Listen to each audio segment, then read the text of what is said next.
Assalamualaikum warahmatullahi wabarakatuh. Perkenalkan, nama saya Melita Priti Andriani dengan NIM 022 dan rekan saya yang bernama Saidin Syauri dengan NIM 008 dan Saidatun Nasuha dengan NIM 030.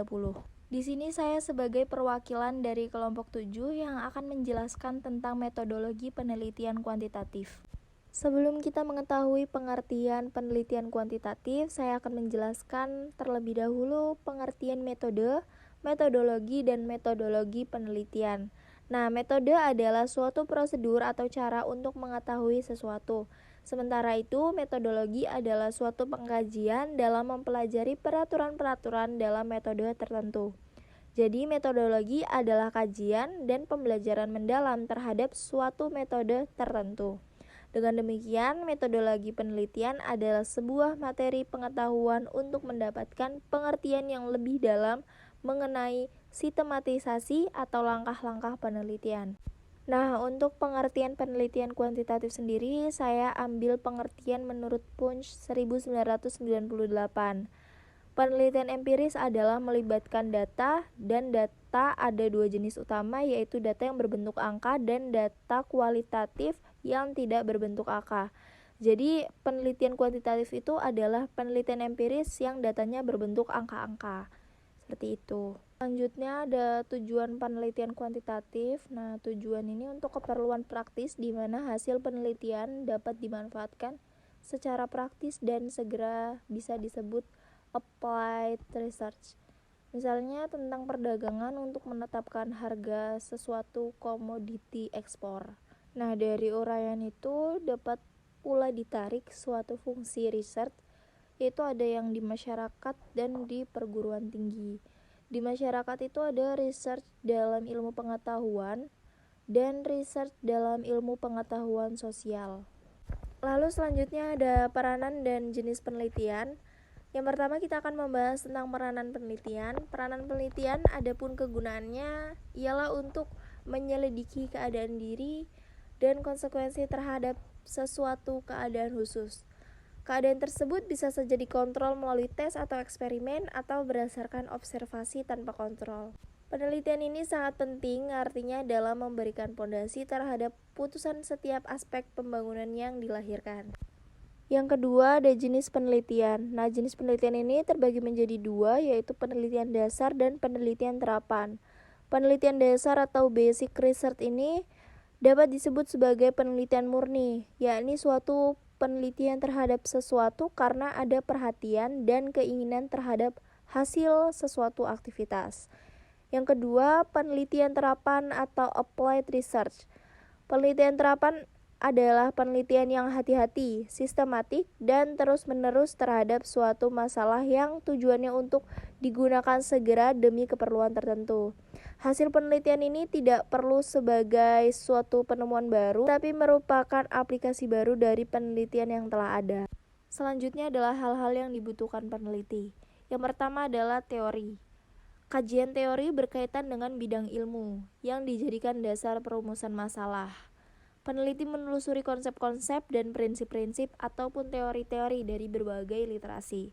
Literatur baik jurnal, buku, dan sumber lain yang berkaitan dengan variabel dan masalah yang akan diteliti. Kajian teori menjadi dasar perumusan kerangka berpikir dalam melihat hubungan antara variabel yang satu dengan variabel-variabel yang lain, sebagai modal untuk membuat dugaan-dugaan sementara. Dugaan-dugaan sementara ini biasanya kita sebut dengan hipotesis. Yang kedua, rumusan masalah. Kita harus merumuskan masalah karena tanpa adanya masalah tidak akan terjadi sebuah kegiatan penelitian. Sebuah penelitian dilakukan untuk memecahkan suatu permasalahan. Pada umumnya, masalah yang diajukan adalah berupa pertanyaan-pertanyaan atau bisa berupa pernyataan-pernyataan. Permasalahan bisa diajukan dalam bentuk deskriptif, asosiatif, dan komparatif. Bahkan untuk satu penelitian bisa diajukan ketiga-tiganya, tergantung pada tujuan yang ingin dicapai dalam sebuah penelitian. Yang ketiga ada rencana. Yang keempat ada hipotesis. Hipotesis merupakan jawaban sementara atas pertanyaan-pertanyaan dalam rumusan masalah penelitian. Rumusan hipotesis dapat menjadi acuan dalam proses pengumpulan data yang diperlukan untuk menyelesaikan masalah yang ingin dipecahkan dalam suatu penelitian. Dalam rumusan masalah peneliti dituntut untuk dapat memperkirakan bagaimana hasil penelitiannya nanti, atau lebih mudah dikatakan bahwa hipotesis adalah kesimpulan yang belum terbukti kebenarannya. Jadi gampangnya dugaan sementara gitu. Yang kelima, penyelidik membutuhkan sejumlah data. Nah, pengumpulan data ini dapat dilakukan dengan berbagai teknik dan alat. Misalnya melalui tes, interview, observasi, analisis sumber dokumenter, dan lain sebagainya. Pengumpulan data atau bahan juga harus diselenggarakan dengan luas, menyeluruh, cermat, dan sempurna. Yang keenam, penyelidik membutuhkan fasilitas. Bagaimanapun baiknya berbagai rencana penelitian tidak akan berhasil manakala tidak didukung fasilitas yang dibutuhkan untuk melaksanakan suatu kegiatan penelitian. Yang terakhir adalah penyelidik membutuhkan kebebasan. Nah, kebebasan diperlukan adalah kebebasan mental dan material untuk memungkinkan ia menyelesaikan penyelidikannya sebaik mungkin. Selanjutnya ada ciri-ciri penelitian kependidikan. Yang pertama ada objektif. Dalam penelitian, objektif mengacu pada prosedur pengumpulan data dan interpelasinya, di mana hanya ada satu arti atau tafsiran yang dapat diambil atau dibuat.